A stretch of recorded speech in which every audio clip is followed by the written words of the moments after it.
So good morning, everyone. Morning, ma'am. Morning, ma'am. So we will have the continuation of our module 2, which is kanang naming, formula writing and naming of salt.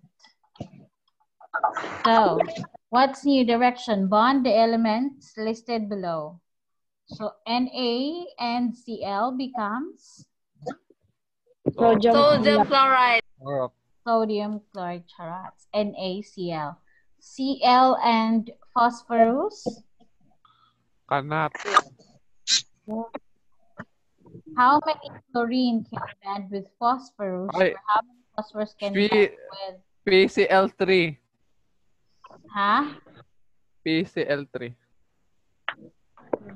PCl3. Very good.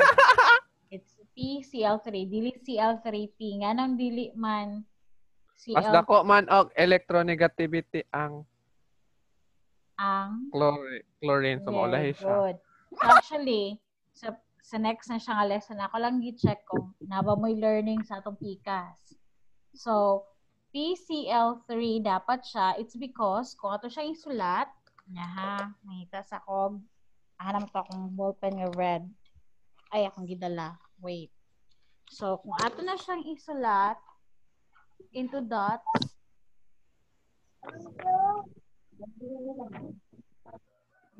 how many dots gani ang chlorine? Chlorine kay pito. We have Cl7. So 7. 1, 2, 3, 4, 5, 6, 7. How about phosphorus? 5. 5. Very good. Yara.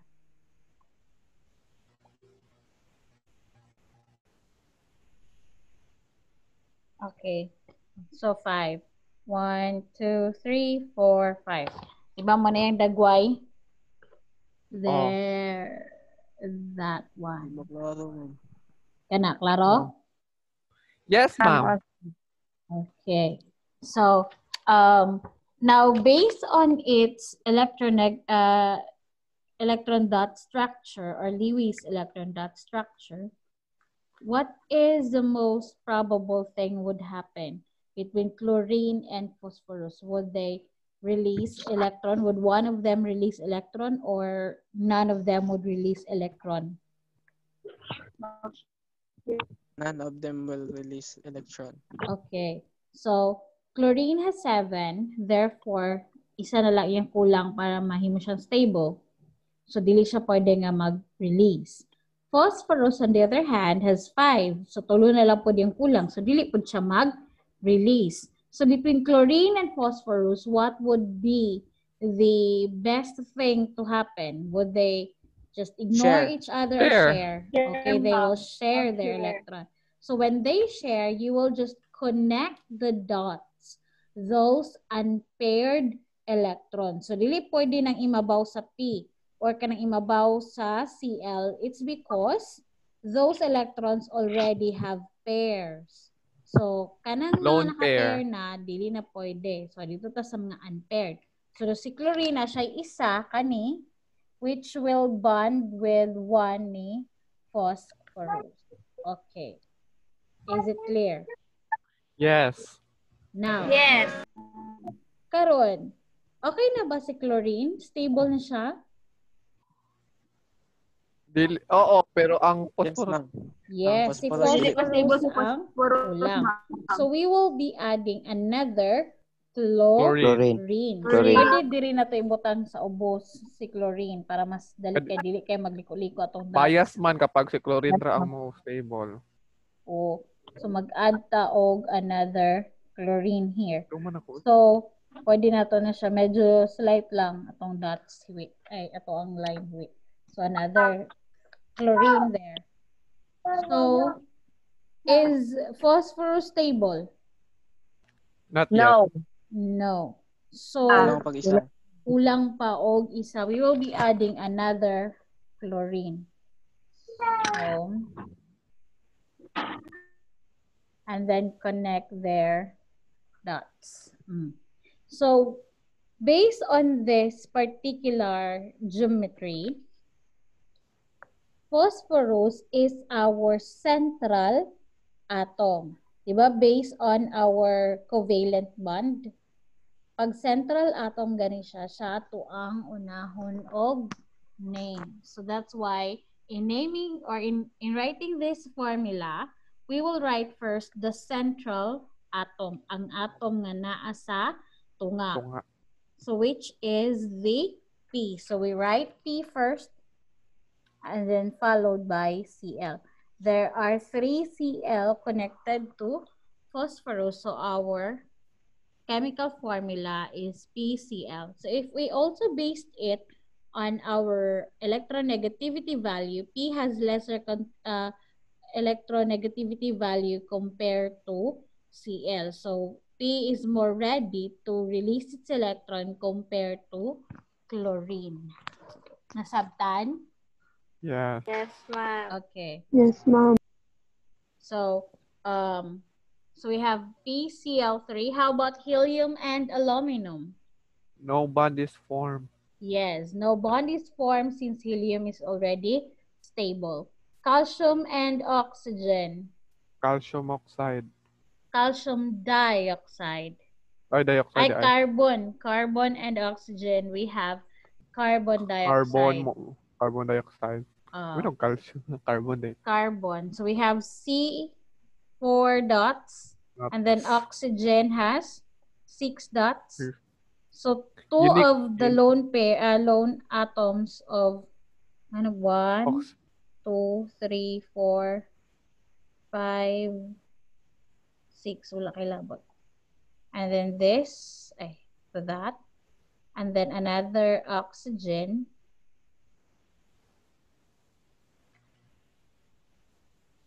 Sinana yung lagway. Carbon will be in the center, so that's why we name the carbon first before the other element. So we have carbon dioxide. We write first C since C is in the center, at the same time has the lesser electronegativity value. Baliktad lagi. And then O2. Tajot lang ha kay baliktad ako ang CO2, ma'am. CO2. CO2. Wala man Carbon dioxide. Dili man, ma'am. Kana, mabasa ninyo? Ayun. Oo. Kaganina mong kinibaliktad ako C. Alright, so we have carbon dioxide. Then we have nitrogen and sulfur. Which one comes first? We have 2 sulfur. And then we have 2 sulfur. 3 nitrogen.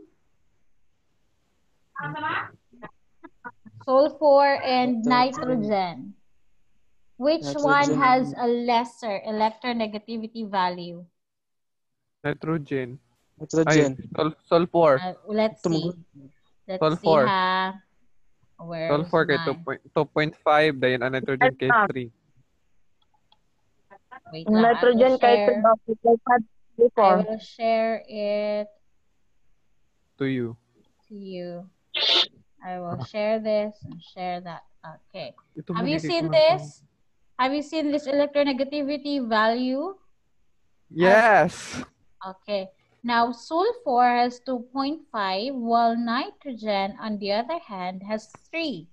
So, we have to name first the sulfur and then the nitrogen. So, actually, you can base it with their electronegativity values. Diba, we have -2. So, it means, di mo ko makasulat-sulat tira, no? So, hanako. So, mag-draw ko. So, if we have sulfur, and then we have, how many dots of sulfur? 6. Sulfur? Kita niyo akong screen? 6. Yes, ma'am. 6. How about nitrogen? 5. 5. 1, 2, Ando. Wala, dili Saan ka maando. drawing, ma'am? Ha? Saan ka drawing? Sa Wala ko screen. kita. Dili niya Kita. pakita. Walay drawing sa screen, ma'am. Wala yung drawing sa screen. Wait. Listen, I have to share it again. Share this. Kana, kita na? Oo, namin makita ka na. Good. Dili Wala siya din. pwede nga madubli-dubli share. Okay. So, Isa-isa dapat. we have 5 dots for nitrogen. So, we connect them because dili man sila maka-release. Okay, this is one has 6. This one has 5. 5. So, it needs another sulfur with 6. Ay nga, dira man ko nagsulat. Wait lang ha. Ako sa irison. Maya birds. Okay, draw. Ato siya ito. Another sulfur. 1, 2, 3, 4, 5, and 6. This one bonds here. Now, is nitrogen stable? Yes. Yes. But sulfur is not. Is sulfur stable? No. No. No. So, it needs another Nitrogen. Nitrogen. nitrogen. Pingitagin ako agi no. Anyways. So, how many dots are there for nitrogen? 5. 1, 2, 3, 4, and 5. 5. And then, we bond it here. Now, sulfur is stable. How about this nitrogen? Not yet. No. Not yet stable. Not So, we yet add stable. another sulfur. So, how many dots are there for sulfur? 6. 6. So, we 6. have 1, 2, 3, 4, 5, and 6. So, this one connect there. This one connect there. So, napa ba yung unpaired electron? Wala na. Wala na. Wala na. Now, based on our Electronegativity value. electronegativity value, sulfur has the least number of least value of electronegativity, while nitrogen has the higher. So we write the Higher. nitrogen at last as the last step. So how many sulfur are there? 3. 3. 3. How many nitrogen? 2. 2. So we have our formula S3N2. Nagets? Yeah. Okay, I will Yes. erase them. Wow. Why can't erase the dots?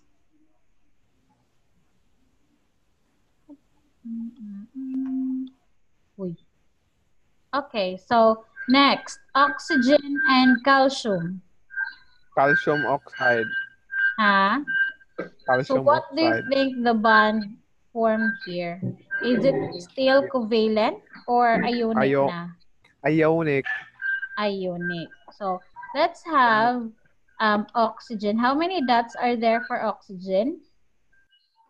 6. 6.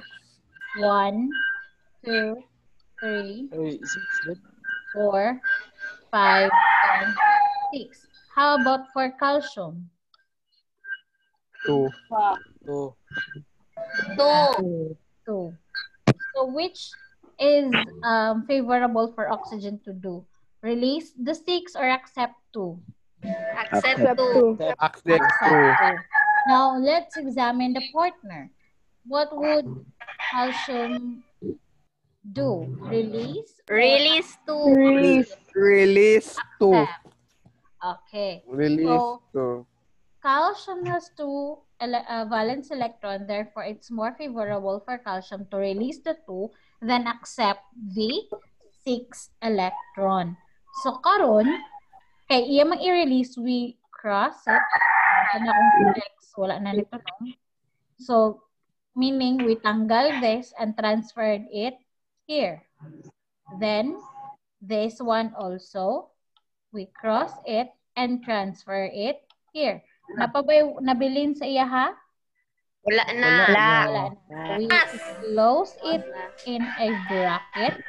It means that we have removed calcium 2 electrons. And since we removed 2 electrons, the number of positive particles and the negative particles vary. So there are now more particles of of positive than particles of negative. How many positive 2. are there? Duha. So we write duha ka plus ni sobra. That becomes the charge of calcium. Then oxygen accepts the electron, and as we can see, all of the sides na paired electrons, so it becomes stable. Negative. Nawat siya og duha, so nahimo siya naa siya 2 negative. electron nga sobra. 2 negative. Since they are of opposite charges, as law of nature says, positive and negative attracts, or opposite charges attracts. So which one write first? Ang kuan. Positive. So, calcium. How many calcium are there? Sarap. 1. So we need to write one. Dili na. No. No need. Di na, ma'am. So how many Di na, ma'am. oxygens are there? Isarasad. Isara- We need to write one. Dili na. Dili na. CaO. Okay na, Ma'am, pwede po, nasabtan. ma'am, plus 2 ibutang, ma'am. Asay plus 2 ibutang. Nasi niyo, ma'am, ba? Mabali Hindi ang naman kuan, ni ma'am. siya oxidation number. O charge naman siya. Charge. Kasi already deleted Oo. electrons. Ano din siya, ma'am? 2 plus. 2 electrons have been deleted. So it means that you have 2 protons nga sobra mo na nakay 2 plus. Hindi mo pa na siyang balihon plus 2, meaning this could accept, like this could release 2 electron. Could, meaning wala pa. Sige, ma'am. Sige, ma'am. Okay, nasa i-connect sa akin yung please. Naadira sa yung laptop. Pangit ko na lang. So, any question? None. Any question? Wala na. So, ako na siyang i-erase. Wala, ma'am. Yeah, ako na nang i-erase so that we can proceed to our class. Wala kay signal, ma'am, kay nay bagyo.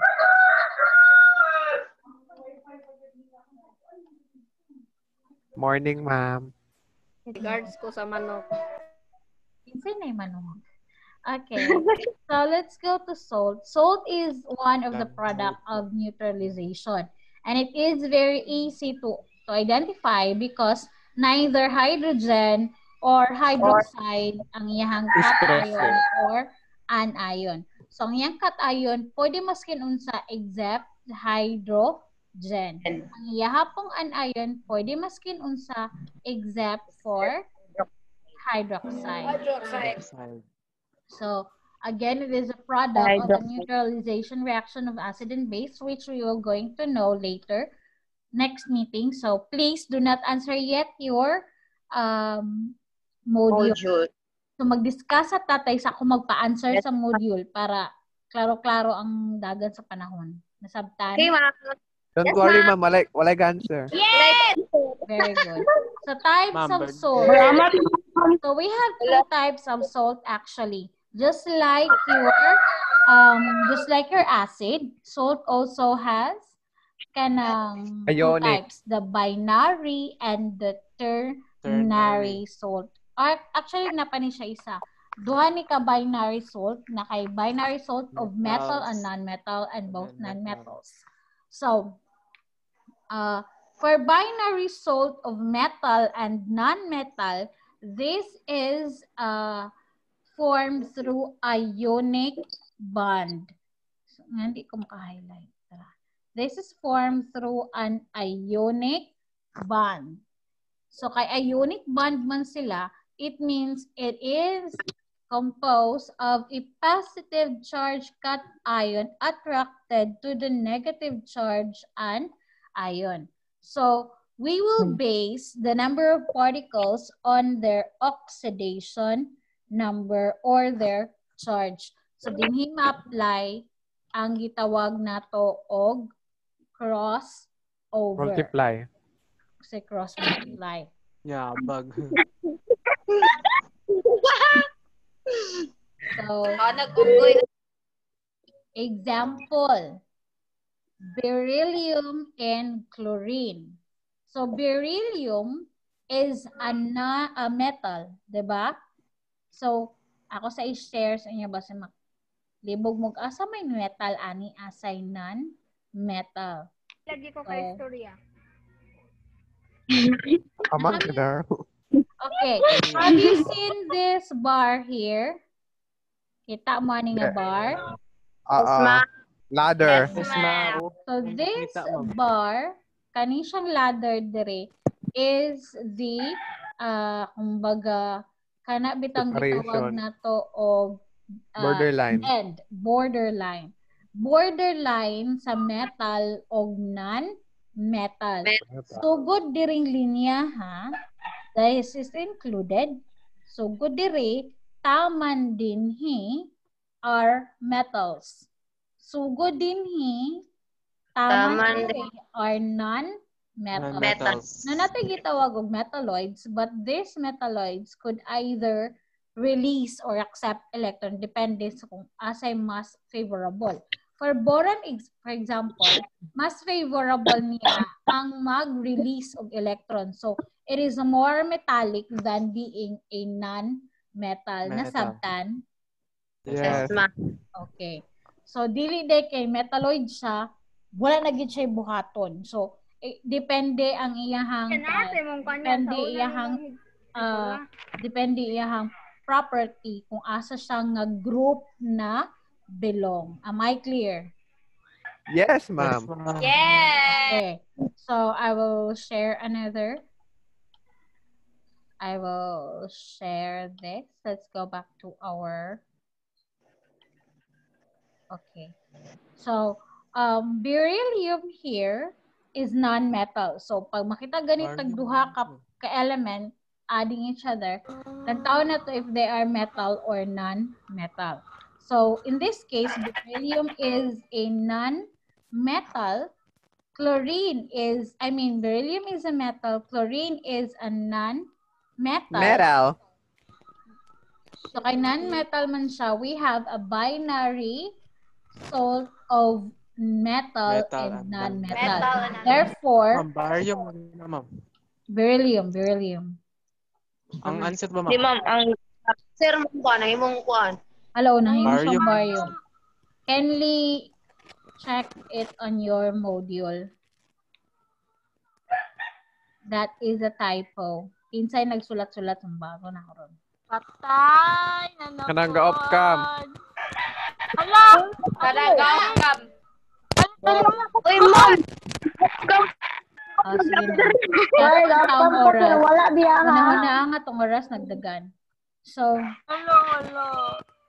so crossover, we write here BE. Di na ko siya ma-change kay this is a PDF file. Dili siya Word. So, BE, since na siya 1 diri si chlorine, will also have 1 subscript. Since we do not write 1, so we have Understandable na siya na 1, ma'am. sabotable na siya. Understandable na siya. Chlorine will have 2 since beryllium has 2 plus superscript. I'm running out of time, so I will 2 seconds na lang pala siya. Ay, 9 pa din. Okay. So, in this part here, kay, si chlorine will have 2. So, ang iyang superscript ni beryllium becomes the subscript of chlorine, while the superscript of chlorine becomes the subscript of beryllium. Now, we wanted to check that if it's true. Let's check. How many dots are there for beryllium? Ayo. Napay tao sa kamalig. Napa, ma'am. One, ma'am. How many Two. dots are there for Ma'am. beryllium? Oh, ma'am, to. Two, ma'am. Naka-unmute ko, ma'am. So we have 1 and 2. How about for chlorine? Isa. 7. Isa? Ay, seven. Seven. Seven, ma'am. 2, Doon na bell to, ma'am. Bell. 4, 5, 6, and 7. 7. So, beryllium has to, which is more favorable for beryllium? Release electron or accept electron? Release. Release. Release How about electron. chlorine? Would it release or accept? Accept. Na isa nga mag-release na ay mo accept. So, pwede na si beryllium maghatag. So, this one will be given to chlorine. Napabay unpaired electron si chlorine? Wala na. So, chlorine is now stable. Pila ka electron na itong gihatag ni chlorine? Isa lang. Isa. So, ang iyahang atom nanubra og pila ka electron? Isa. So, we have there negative. We do not write Negative. 1 anymore. So, karon si beryllium, is beryllium stable?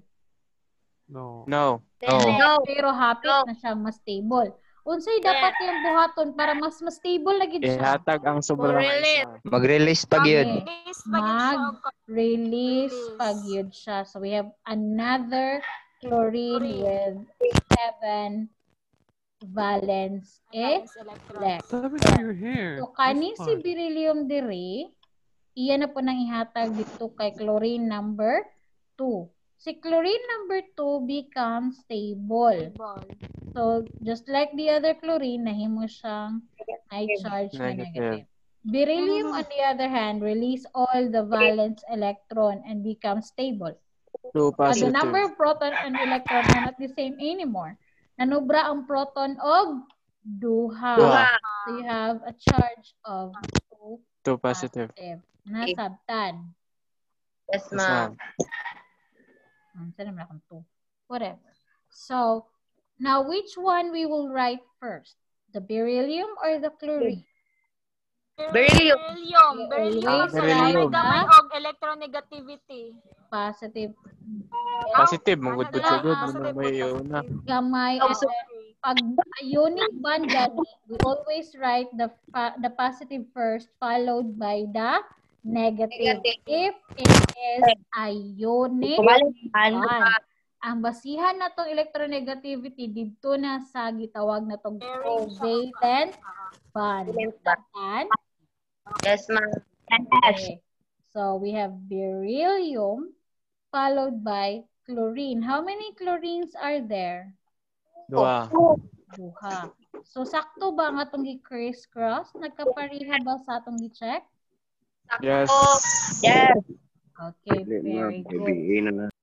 So we have here, so pwede na Tawagan naman, beryllium dichloride. later on, napata sa writing formula. So, pwede na dili ka mo agi aning mga sulat-sulat nga daghan kayo.